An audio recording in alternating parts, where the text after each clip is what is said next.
Pierre Etley, bonjour. Bonjour. Alors, je suis très heureux de te recevoir parce que nous allons parler de la construction de la Caraïbe et de la solidarité internationaliste.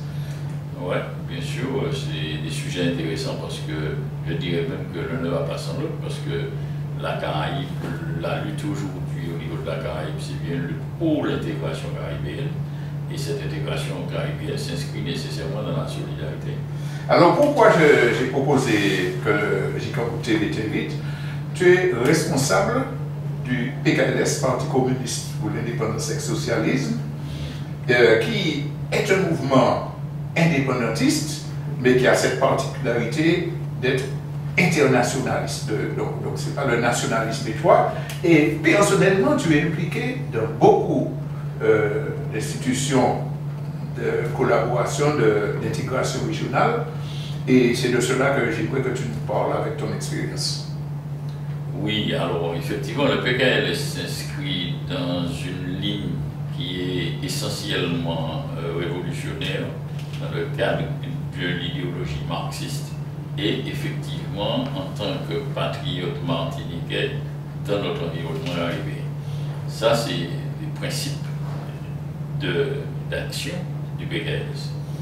Alors au niveau caribéen, il existe des institutions gouvernementales et qui sont comme l'AEC, l'Association des États de la Caraïbe, surtout la France, et puis des structures qui sont plus des anciennes colonies anglophones de l'empire colonial anglais, comme le CARICOM qui a pris naissance là et qui s'est élargi, ou bien l'OCSD, ce qu'ils appellent entre guillemets des Indes occidentales. Donc ce qui fait que au niveau caribéen, il y a eu une initiative qui a été prise par des peuples qui est partie à l'origine d'une rencontre de l'organisation syndicale qui ont projeté de mettre en place une structure populaire non gouvernementale, on peut dire, c'est-à-dire qui n'a rien à voir avec les États de la Caraïbe, pour agir dans le cadre des relations entre les peuples de la Caraïbe et pouvoir donc dynamiser les relations, les échanges, la démarche vers une identité caribéenne dans le cadre d'une intégration des pays de nos peuples et pouvoir faire en sorte qu'il y ait une véritable solidarité des peuples de la Caraïbe. Là, tu parles de l'Assemblée des peuples de la Caraïbe qui est née à Trinidad. Voilà. Alors, cette Assemblée des peuples de la Caraïbe, la première a eu lieu en août 1994, qui a permis de pouvoir rassembler des gens de presque toute la Caraïbe et qui donc avait posé comme principe de fonctionnement d'essayer de tenter de faire une telle réunion, on pourrait dire une conférence, une assemblée, ça s'appelle l'Assemblée des peuples de la Caraïbe, tous les 2 ans. On n'a pas pu tenir le calendrier au départ, mais il se trouve que c'est quand même maintenu, même s'il y a eu des retards dans les tenues des différentes assemblées. Et la prochaine d'ailleurs, il y aura l'année prochaine en principe, en 2019, ça va faire 25 ans, et aura lieu très certainement, c'est ce qui a été retenu à Trinidad comme la première. Mais la plus récente a eu lieu à Saint-Domingue l'année dernière. L'année dernière, en octobre 2017, en octobre 2017, il y a eu l'Assemblée des peuples de la Caraïbe en République dominicaine et c'était la 2e fois qu'elle se tenait en République dominicaine, pendant la 2e après celle de Trinidad avait eu lieu en République dominicaine. Il y en a eu une très belle à Haïti, au Cap Haïtien.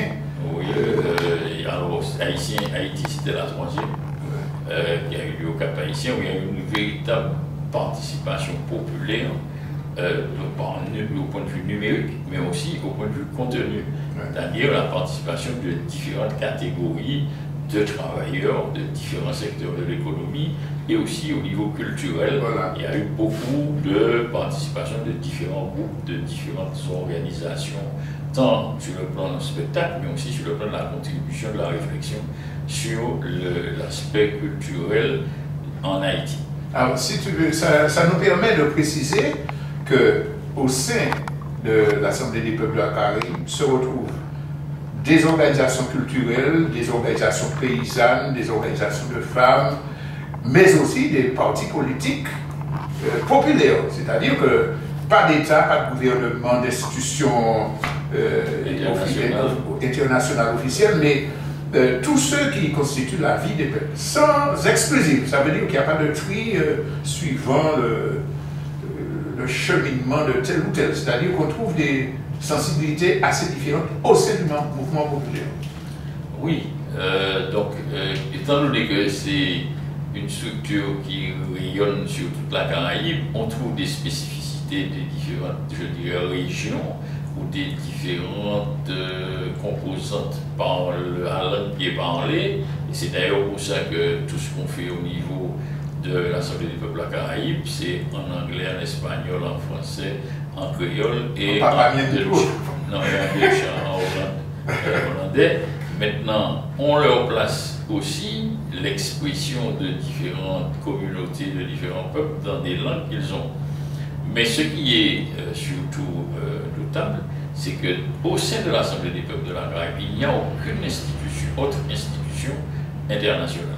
Il n'y a que des organisations à différents niveaux syndicaux, culturels, sportifs, de peuples indigènes, de religieux, de travailleurs de communautés sociales dans les quartiers, de gens qui luttent pour le logement et toutes sortes de, je ne parle pas de la santé, etc. Il y a toutes sortes de structures, d'organisations, de mouvements qui luttent avec les travailleurs, avec les petits gens, avec le peuple, dans le peuple, pour pouvoir faire en sorte qu'il y ait des échanges bénéfiques, fructueux, entre les personnes qui participent à l'Assemblée en tant que représentants de ces différentes organisations. Et il y a quand même une coordination et le secrétariat qui n'a pas le pouvoir de décision ou de réflexion sur le mouvement coordonne justement un travail. D'ailleurs, il y a des comités nationaux et puis les lieux de responsabilité sont tournants dans les différents pays.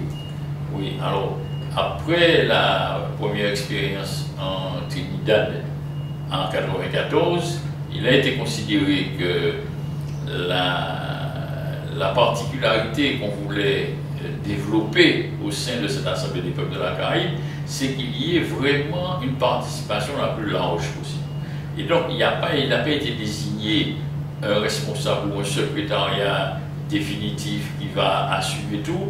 Le secrétariat est assumé, il est tournant. C'est-à-dire que le pays qui est censé devoir organiser la prochaine assemblée prend le relais de la précédente. C'est-à-dire qu'il y a une assemblée prévue, il y a un secrétariat au niveau de ce pays qui est mis en place, qui donc organise matériellement, s'occupe de tout ce qui est l'organisation matérielle de la conférence, qui maintient quelques temps après et qui passe le relais, puisque quand il est désigné que c'est un autre pays, il prend le relais. Maintenant, il y a une structure qui est le comité exécutif, qui est permanent par contre, qui au sein duquel... Dont tu fais partie. Dont je fais partie, au nom de la Martinique, puisque ce sont des représentants de pays qui sont là, et non pas des individus en tant que tels. Et donc, ce comité exécutif, il se réunit à peu près une fois entre les deux assemblées, mais sa tâche est surtout de valider des décisions, des propositions qui sont faites au niveau des assemblées. Par exemple, là, dans la dernière assemblée, il a été décidé que la prochaine sera à Trinidad. Bon, eh bien, le comité exécutif, il doit veiller à faire en sorte de travailler avec ceux qui, jusqu'à aujourd'hui, assument le secrétariat, à savoir le comité de la République dominicaine. Quand il va passer la main au comité de Trinidad, le comité exécutif, lui, va travailler avec le secrétariat de Trinidad pour pouvoir définir les thèmes, les propositions d'agenda, de programmation, tout ça.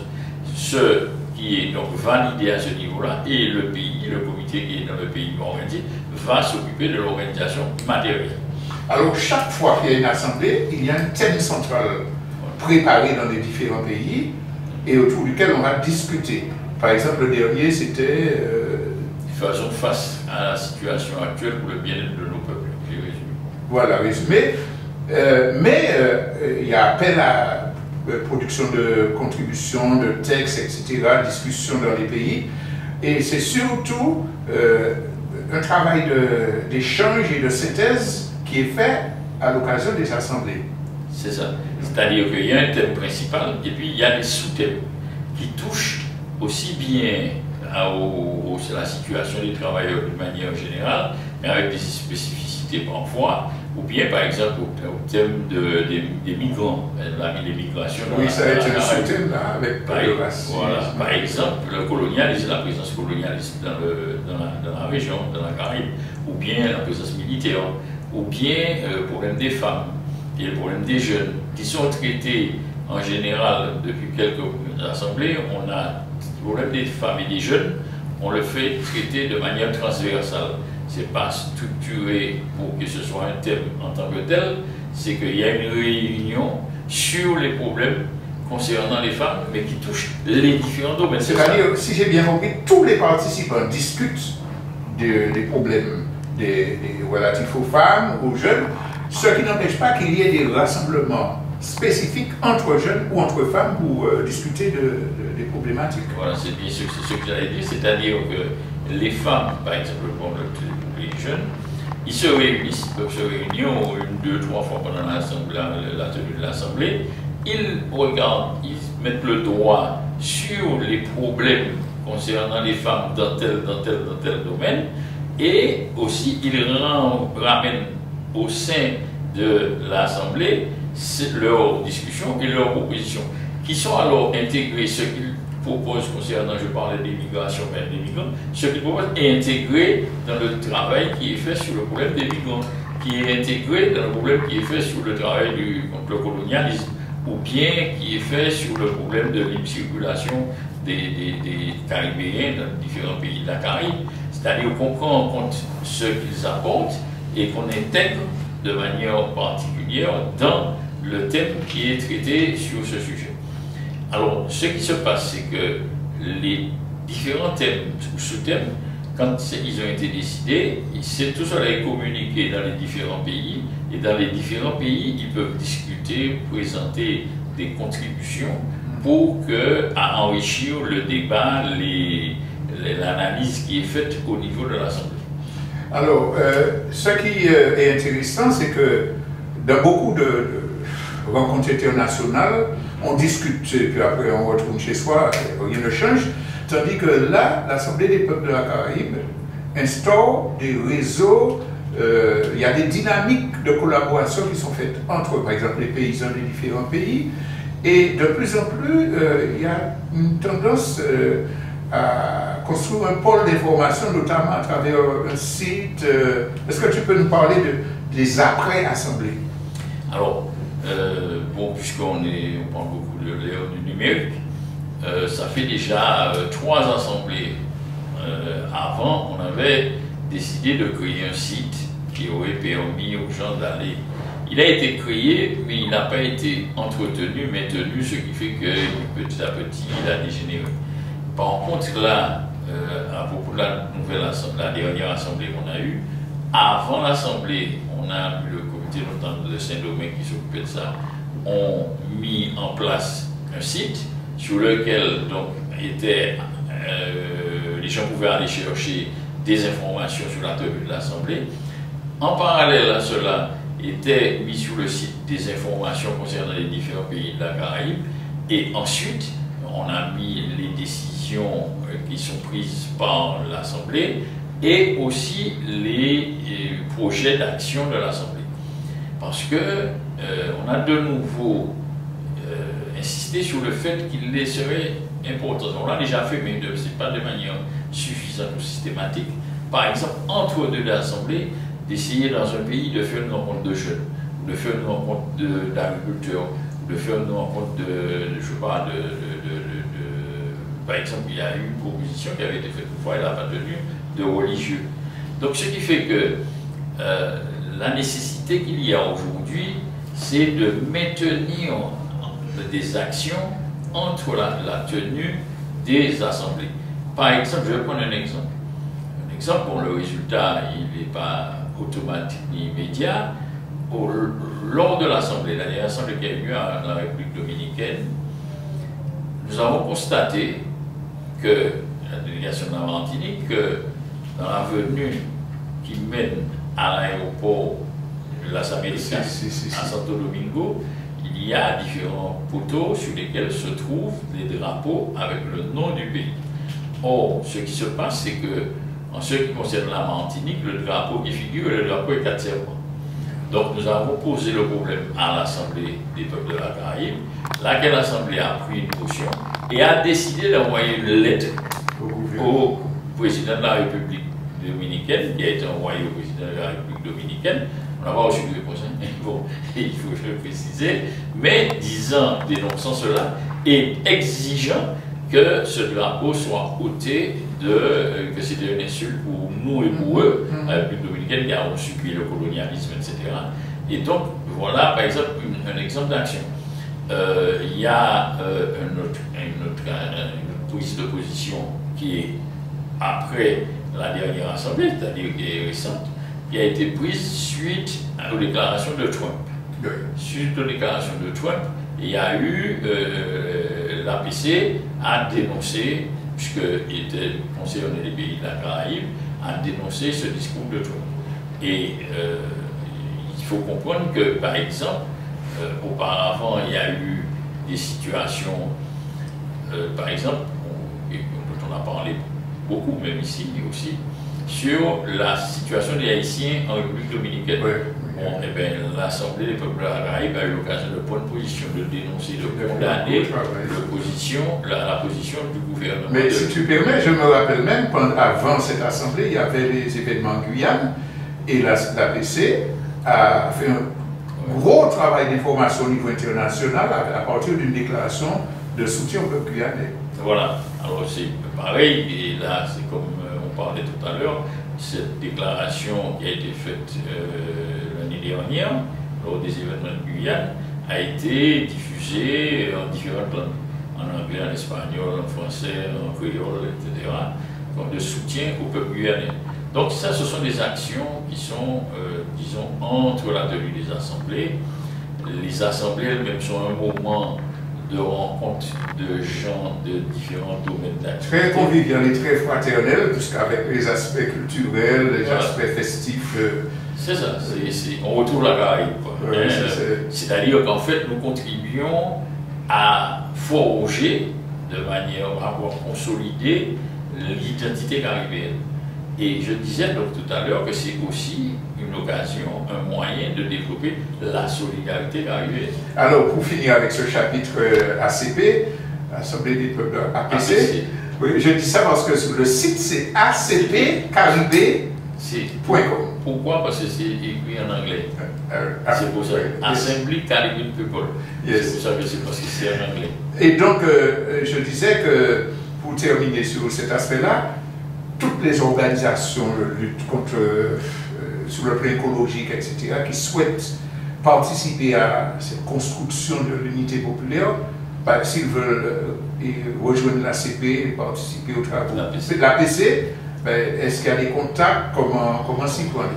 Alors, au niveau de la Martinique, par exemple, comme c'est moi qui représente la Martinique au sein du comité exécutif de l'APC, les gens peuvent me contacter. Ils peuvent me contacter soit par email, alors c'est etilé, ETILEJP, @yahoo.fr, ou par téléphone, c'est 05 96 50 07 18.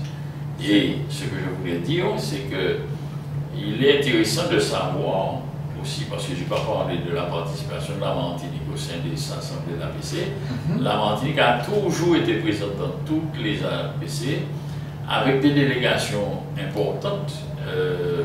Je n'ai pas tous les chiffres en tête, mais par exemple, je sais qu'à la deuxième assemblée qui a eu lieu en République dominicaine, il y avait plus de 30 participants de Martinique. C'est un peu le même chiffre que Haïti, c'est les deux moments forts. Alors il y en a eu, comme j'ai dit, partout, il y en a eu à Montpadam, il y en a eu à partout. Ce qu'il y a, par contre, je crois qu'il faut ajouter aussi, c'est la diversité. C'est-à-dire que aussi bien, bon, je dirais pour parler de ça, aussi bien l'Union des femmes que la SOPAMAR, que des partis politiques, que des syndicats, que différentes organisations, que des syndicats d'agriculteurs, que des organisations diverses ont participé, juristes à tout là, en fait, etc., la SOCA, il y a différentes associations, organisations, syndicats, partis politiques qui ont participé à l'Assemblée des peuples de la Caraïbe. Donc, on résume que si une organisation, un groupe culturel souhaite participer à l'APC, le contact, le référent pour la Martinique, c'est moi, et Jean-Pierre, Et j'ajoute une chose, c'est qu'on n'a pas encore validé le projet de programme de la tenue de l'Assemblée l'année prochaine. Il était prévu qu'il y aurait une réunion là la semaine prochaine, parce qu'il devait se tenir à Caracas, l'Assemblée internationale des peuples. Et à cette occasion, donc l'APC y participerait. Et donc, il était prévu de faire la réunion du comité exécutif. Mais comme ça, elle a été remontée, elle n'a pas lieu, donc on va fixer une nouvelle date. Et à ce moment-là, on va informer, y compris inviter, je dirais, les différentes associations, organisations et surtout les groupes culturels qui seraient intéressés parce que, comme ce sera le 25e anniversaire à Trinidad l'année prochaine, on entend faire une prestation culturelle qui soit la plus large possible pour bien représenter toute la Caraïbe. Voilà. Je veux prendre un deuxième thème maintenant, puisqu'on parlait de ton implication dans différentes initiatives de solidarité. Celle-là est plus politique. Il s'agit du Forum de Sao Paulo, qui est né au Brésil et qui regroupe tous les partis révolutionnaires et de gauche d'Amérique centrale, sud de la Caraïbe. Où là, on retrouve des chefs d'État progressistes, des syndicats, des mouvements de guérilla, etc. Est-ce que, en quelques mots, tu peux nous résumer ce qu'est le Forum de Sao Paulo? Alors, le Forum de Sao Paulo a vu sa création motivée, je dirais, par la chute des pays socialistes, avec la chute de l'Union soviétique. C'est-à-dire que les partis de l'Amérique latine, essentiellement, bon, après s'ils sont intégrés des partis de la Caraïbe, mais bon, on pourrait dire la Caraïbe dès le début, puisque Cuba était là dès le début, et donc on considérait qu'il fallait, ce qui a été au départ, recréer l'unité des révolutionnaires de l'Amérique latine et de la Caraïbe. C'était ça l'objet au départ. Et la réflexion a été que si on arrivait à créer que la chute des pays socialistes, etc., était censée créer une situation difficile aux organisations politiques dans beaucoup de pays, et que si on arrivait à recréer une dynamique unitaire au niveau continental, ça allait favoriser les dynamiques unitaires au niveau des différents. Mais ça a été le cas, hein? Ça a été le cas. C'est ça qui était prévu au départ. Et donc, c'est pour ça que cette démarche a été essentiellement animée par le Parti communiste cubain. Quand il a pété du Brésil quand même. Non, au départ. Au départ, l'initiative. L'initiative, c'est dans la perspective de ce que je disais, de l'histoire de l'unité, etc. Voilà. C'était le truc des Cubains. Les partis, les pays plutôt, qui ont intégré, je dirais, cette idée, ce cheminement pour créer un forum, ont été essentiellement le Brésil, le Mexique, l'Argentine, et il y en avait un autre, et la Colombie. Donc, qui ont été les premiers, enfin les plus actifs au départ, je dirais, et rapidement, cette idée d'unité a conquis, je dirais, les gens, parce que c'est vrai, il faut reconnaître que beaucoup étaient sous le choc de la chute des pays. Donc, Ce qui fait que dès le début des années 90, cette démarche a été enclenchée. Et il y avait au Brésil, à ce moment-là, le PT brésilien qui avait réussi, je dirais, peut-être à cause de cette situation, je sais pas, en tout cas à regrouper beaucoup d'autres, de différentes forces, différentes obédiences, entre guillemets, idéologiques, au sein du Parti des travailleurs, le PT brésilien. Et en parallèle, il y avait le PT, ils s'appellent tous les deux PT, le Parti des travailleurs du Mexique, qui avait, à cette période-là, justement, avait quand même le vent un peu en poupe, le PT. Et donc, ce qui fait que ce sont les deux principales forces, je dirais, qui ont animé, qui ont fait en sorte que le forum prenne corps. Et le premier a eu lieu donc, au Brésil, Sao Paulo, le deuxième au Mexique, puisque c'est pas par hasard, quand on voit le premier et la deuxième, c'est parce que c'était les deux pays qui avaient, donc à l'époque, étaient plus en avant, disons, entre guillemets, sur ça, et qui avaient aussi bon, une force de dynamisme ou comment je pourrais dire ça, de rassemblement dans leur propre pays, quoi. Bon. Et donc voilà, le Forum de Sao Paulo est né. Il a été, là aussi, il n'y avait pas, alors c'est vrai que le secrétariat a toujours été à Sao Paulo, enfin, au Brésil, mais il a connu une phase, je dirais, ascendante, qui a permis, donc, dans différents pays, effectivement, on a pu voir qu'il y a eu une vague, je dirais, de progressiste, hein, je peux dire pas révolutionnaire parce qu'elle n'était pas partout révolutionnaire, mais en tout cas, qui a un peu inondé tous les pays de l'Amérique centrale et de l'Amérique latine et aussi en partie de la Caraïbe. Même si on peut dire qu'il y a certains pays qui sont restés un peu plus en marge, entre guillemets, de cette vague. Par exemple, la Colombie n'a pas connu cette vague progressiste, entre guillemets. N'empêche qu'au sein de la Colombie, ce processus qui avait lieu au niveau du Forum de Sao Paulo a permis un rapprochement des trois forces de guérilla qu'il y avait en Colombie.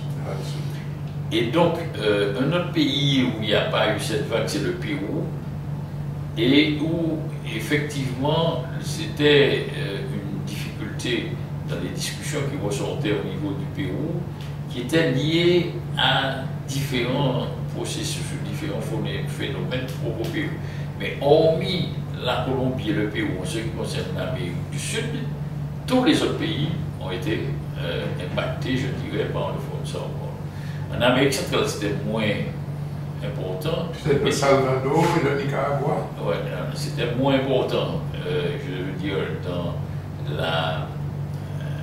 la présence des forces révolutionnaires, parce qu'il y avait un phénomène un peu particulier qu'il faut prendre en compte, c'est que Nicaragua, Salvador, Honduras, c'était des pays qui sortaient, entre guillemets, de périodes de lutte de guérilla, qui ont réussi à promouvoir, etc. Et donc, après, il fallait que, je ne sais pas utiliser ce terme, mais il fallait qu'ils se retrouvent, les forces de guérilla et les forces qui n'étaient pas de guérilla, ensemble.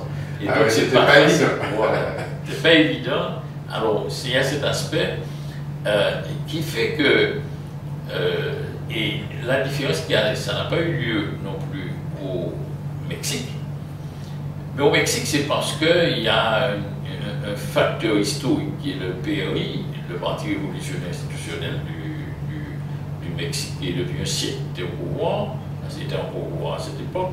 Mais la deuxième chose, c'est que quand les forces comme le PT et s'est allié avec d'autres forces au niveau du Mexique ont allé aux élections, il y a eu une fraude et qu'ils n'ont pas pu gagner les élections. Donc, ce qui fait que on peut dire quand même que ça a eu un impact sur l'ensemble de l'Amérique latine et de la Caraïbe. Parce que après, quand on voit, quand le Forum de Sao Paulo a commencé, on a vu que dans la Caraïbe, un certain nombre de gouvernements progressistes ont vu le le jour, ils ont pris le pouvoir, Bastille Saint-Vincent, je ne sais pas moi, Antigua à cette époque-là, Dominique, etc. Et donc, ce qui fait que, comme tu disais tout à l'heure, on peut dire qu'on a obtenu des résultats dans le cadre des objectifs qui avaient été fixés. Maintenant, la vague est retombée. Oui, parce qu'il y a eu la réaction, voilà, la contre-offensive des forces réactionnaires. Et on voit aujourd'hui comment au Venezuela, qui avait été un des premiers pays à l'époque à pouvoir, entre guillemets, je dirais, récolter les résultats de cette dynamique, eh bien, il y a une très forte réaction aujourd'hui contre le gouvernement de la République bolivarienne avec Nicolas Maduro. Et donc, il faut dire que dès le début, comme Chavez avait, les forces réactionnaires avaient entrepris une véritable démolition, je dirais, de ce que tentait de structurer, d'organiser, de mettre sur pied la République bolivarienne. La dernière COP du Forum de Sao Paulo, à laquelle nous avons participé ensemble, il me semble, et a pris une tournure très offensive, me semble-t-il, et semble être un espoir pour que les premiers objectifs Exactement. C'est l'analyse qui a été faite, parce que, pour parler franchement, lorsque il y a eu la vague a commencé à décliner, il y a eu les attaques très fortes contre les gouvernements progressistes américains, de l'Amérique du Sud surtout, on a senti qu'il y avait un peu le doute, disant, mais bon, vous nous dites ça, nous gagnons, tout ça nous gagnons, comment c'est pas de dire. Ce qui fait que la démarche a été d'avoir une réflexion plus profonde sur certains aspects, certaines particularités de la lutte dans cette partie du continent. Un des éléments, je dirais, qui a été retenu comme étant un élément positif dynamique, c'est que les peuples-là ont réussi à imposer que Cuba soit reconnu en possibilité de revenir, c'était la première étape, de revenir à l'OEA.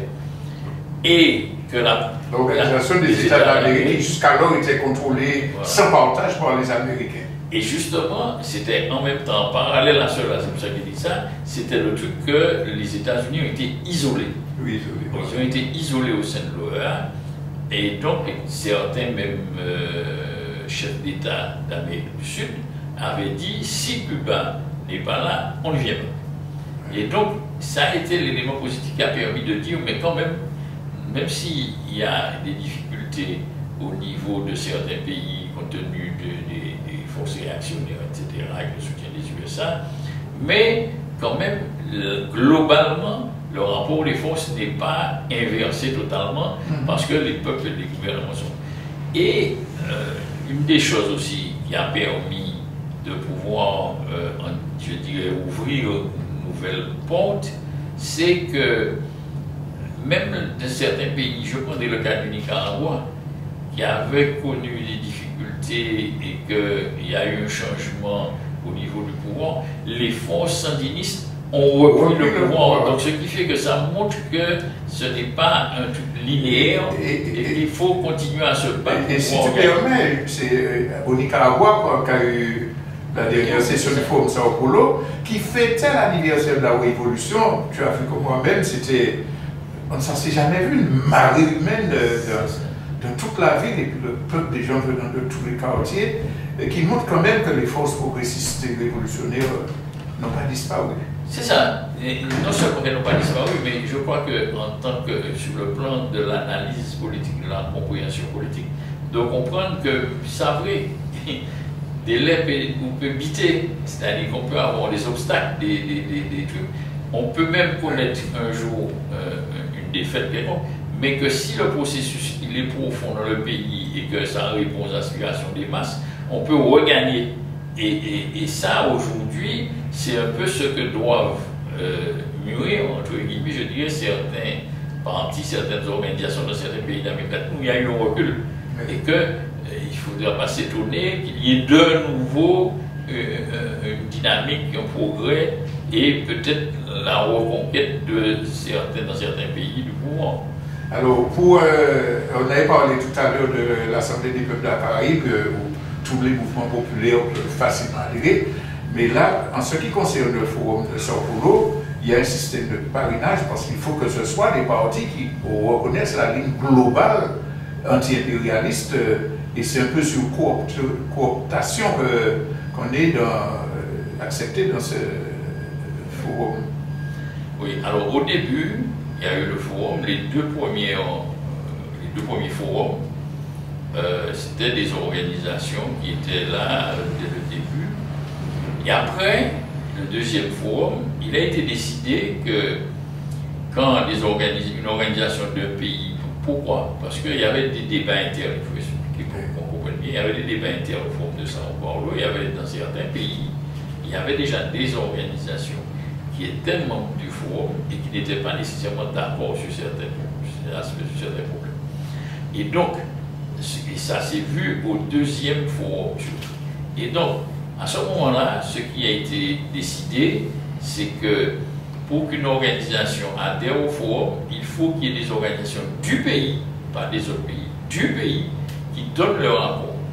Alors, ça, en général, ça a guère posé de problème. Même quand il y avait deux organisations, par exemple, qui n'étaient pas d'accord d'un pays, si c'était pour qu'il y ait un autre qui vienne, qui entrait dans le cadre de l'idéologie de l'orientation, si on était d'accord, mais si on n'était pas d'accord même sur certaines choses.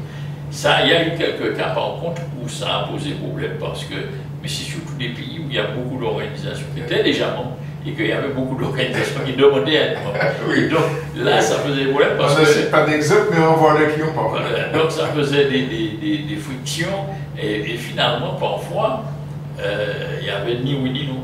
C'est-à-dire qu'on ne disait pas à l'organisation non, on ne vous accepte pas, mais on ne lui disait pas non plus oui, vous pouvez adhérer. Donc on le reportait. Voilà. Bon, mais ça c'est. Mais je crois qu'un des pays qui illustre bien la dynamique du forum de Sao Paulo, parce que je disais, le forum de Sao Paulo voit le jour au début des années 90. Il y a la décennie des 90 où ça se développe. Et cette décennie de 90 se conclut par la victoire de Chavez. Et je me rappelle, c'est une anecdote, je peux me rappeler, la première fois que Chavez est venu au forum de Sao Paulo, Chavez n'était pas représentant d'une organisation, il avait été invité au forum de Sao Paulo. Et quand il a voulu, il a fallu qu'il prenne la parole, et bien, là, il y a eu, le problème s'est posé au niveau des organisations du Venezuela, de savoir est-ce qu'on lui donnait la parole. Et à ce moment-là, le problème s'est posé dans la forum de Sao Paulo et la décision a été prise que c'était le forum qui décidait. C'était plus les machins parce qu'il s'agissait de deux forums qui étaient là, les gens du forum. Est-ce que, vous traduisez, est-ce qu'ils voulaient ou non écouter Chavez? Parce que Chavez à ce moment-là, il ne représentait pas le forum. Et donc, il a été, puisque vous savez qu'il avait fait une tentative de coup d'État, il avait été libéré, etc. Donc c'était après ça. Et quand ça s'est posé, il y a eu une démarcation, enfin, je dirais bien nette, entre ceux qui étaient pour et ceux qui étaient contre. Et globalement, on peut dire que ceux qui étaient pour, c'était les organisations qui étaient les plus, entre guillemets, on peut dire révolutionnaires, et les organisations qui étaient moins, parce que, et en discutant avec des gens, l'image qu'ils avaient de Chavez, c'était le gars qui veut faire des coups d'État, qui veut, etc. Donc, ceux qui ne voulaient pas qu'on dise après, ah ouais, ils sont allés soutenir le gars qui fait coup d'État, donc ça veut dire qu'il veut le faire chez eux. Donc, il y a eu ces semaines-là, mais finalement. Par la suite, quand Chavez est venu, oh. Finalement, Chavez est venu, donc après, au nom de son organisation qui finalement avait été retenue, et après, il a été élu. Voilà. Et on peut se souvenir de cette séance du forum de Sao Paulo, cette session où il y avait tous les chefs d'État qui venaient d'être élus ou qui étaient en passe je ne me rappelle plus dans quel pays c'était. Je ne suis pas sûr, mais je me demande si c'est au Brésil même, il me semble. Oui. Avec Chavez, Correa, et enfin, bon, c'est l'anecdote. Lula. Alors, je pense qu'on a fait le gars qui était aussi, j'oublie son nom, Alvarez. Morales. Non, Alvarez. Ouais. Evo Morales. Voilà, alors, donc, c'est ça le forum de Sao Paulo. Donc, on constate quand même que le mouvement populaire, le mouvement révolutionnaire est bien présent à la stratégie, même si elle est confrontée aux contre-offensives, et qu'on peut avoir l'espoir. Non, je pense qu'il n'y a pas de doute. C'est ce que je disais tout à l'heure. C'est vrai qu'il y a des reculs, il y a des difficultés, mais si on regarde globalement, je ne sais pas, on peut prendre un exemple rapidement. Je prends l'exemple du Paraguay. Qui pensait qu'au Paraguay, il y aurait eu la gauche qui gagne les élections après, je dirais, toute l'épopée de Stroessner avec le fascisme. Mais Uruguay aussi, à côté. Mais Uruguay, bon, il y avait quand même une. Oui, il y a Tupamaros, il y a des mouvements, il y a le front, le Frente Amplio, il y avait beaucoup de fonds, etc. Mais au Paraguay, c'était même. En tout cas, si bien qu'ils ont fait un coup d'État parlementaire, comme ils ont dit, pour le pouvoir.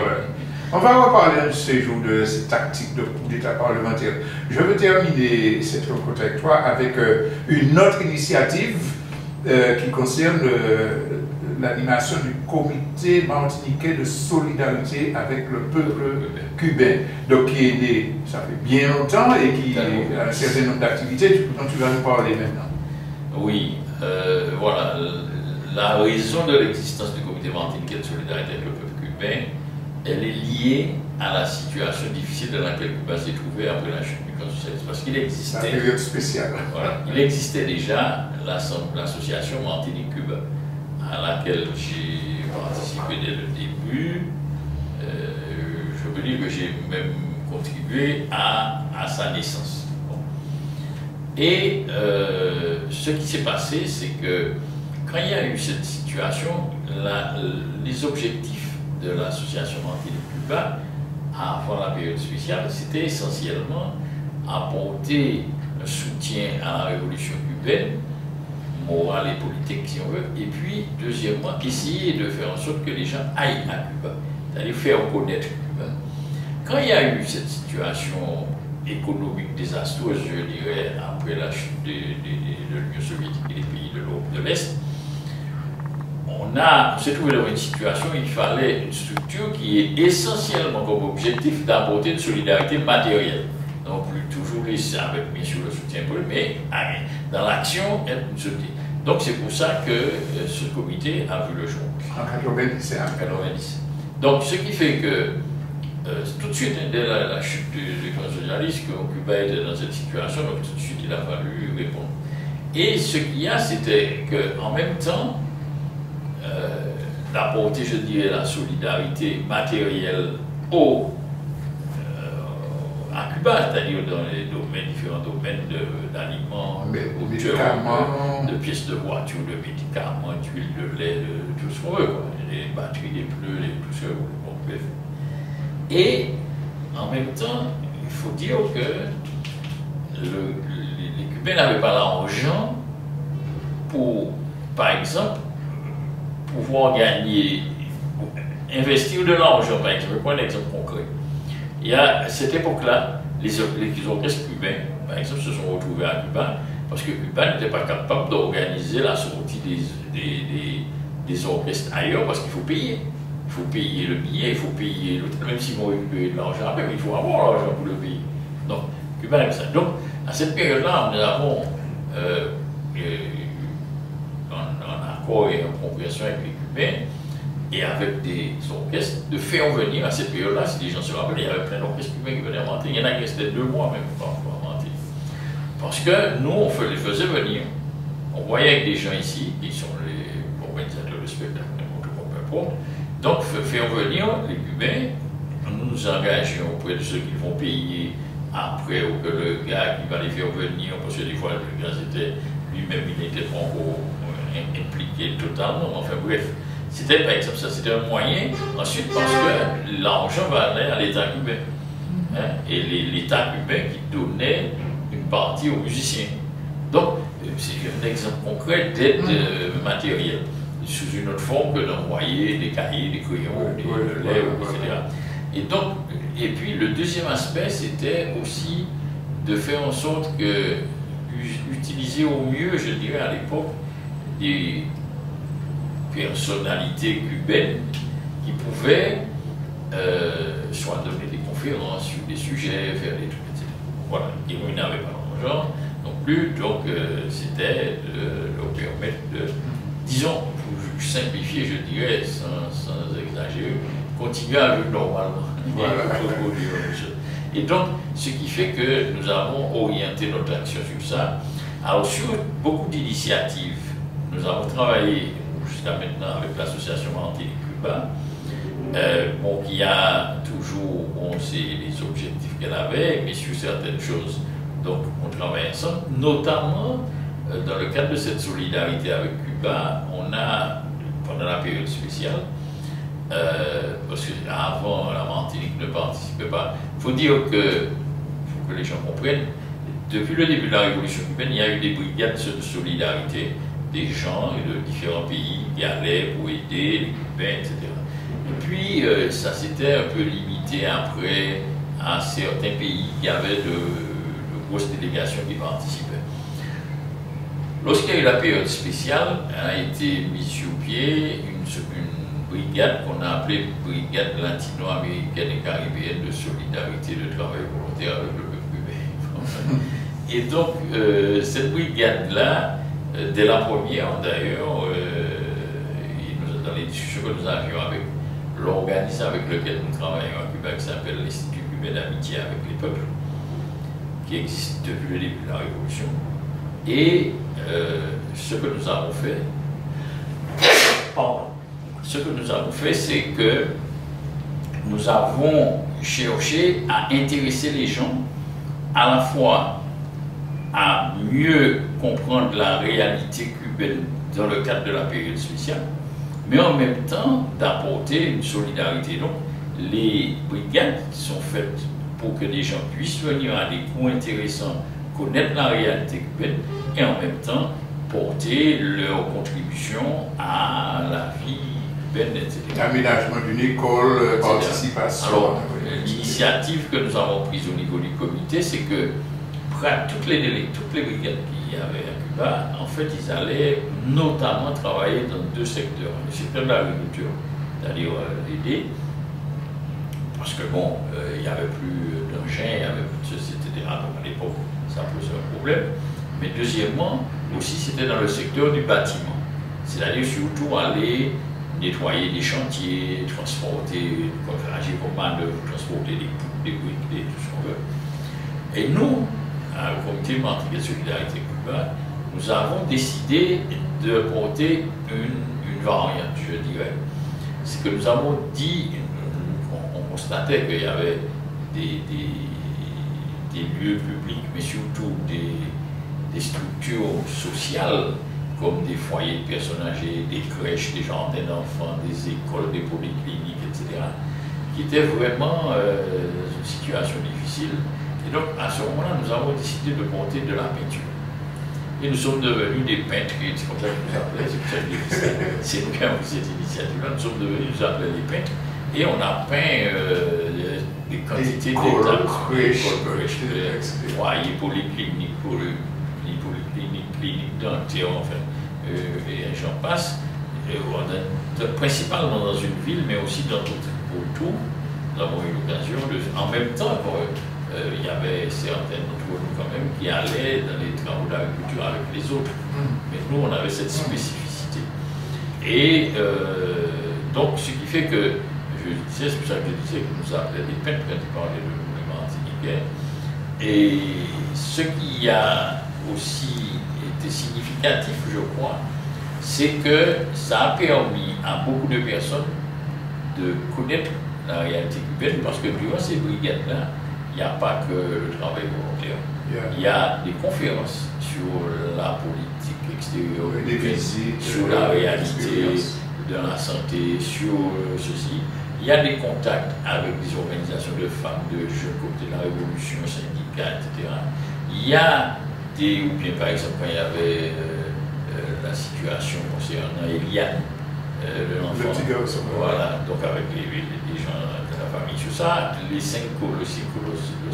prisonniers politiques qui étaient aux États-Unis, les 5 là, on avait chaque fois y aller rencontrer avec la famille. Et puis voir aussi des réalisations concrètes.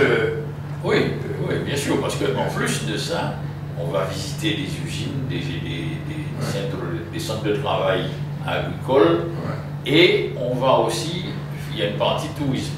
C'est-à-dire que le week-end, il y a un week-end entre les 2 semaines, on va dans une province, de visiter la province, voir ce qu'il y a, etc. Alors, ces brigades-là continuent toujours, c'est-à-dire au mois de juillet, août par là, tous les jeunes, tous les moins jeunes qui veulent découvrir la réalité cubaine peuvent, avec Martinique Cuba ou le CMSP, bon, c'est bien ça. Voilà. Nous avons donc s'inscrire pour toujours la brigade.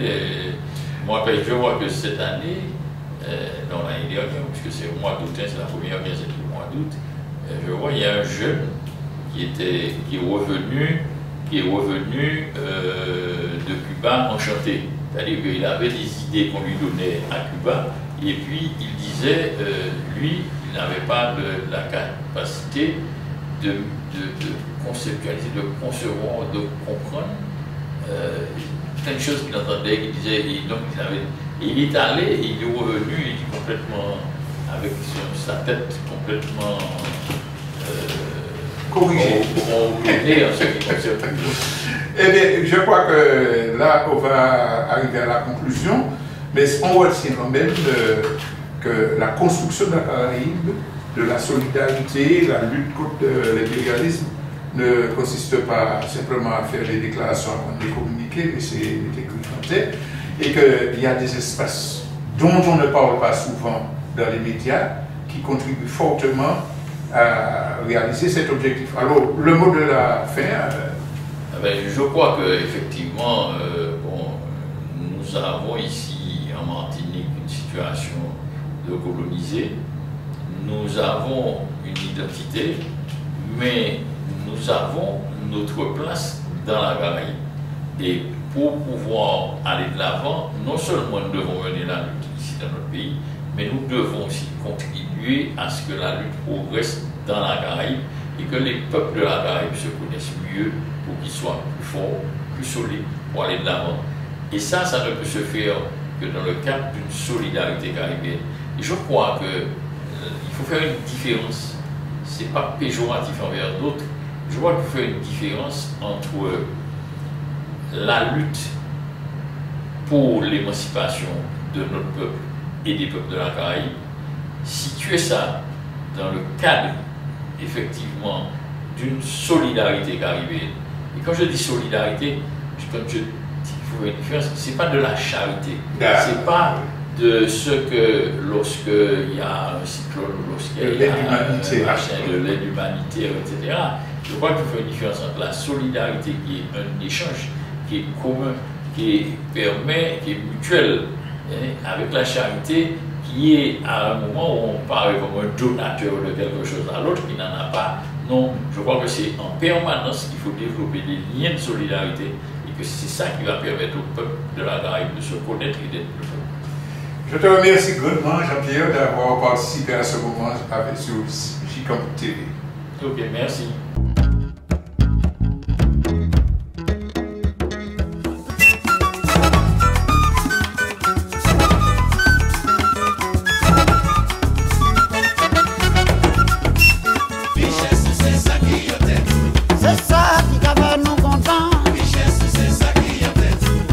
Senti que é no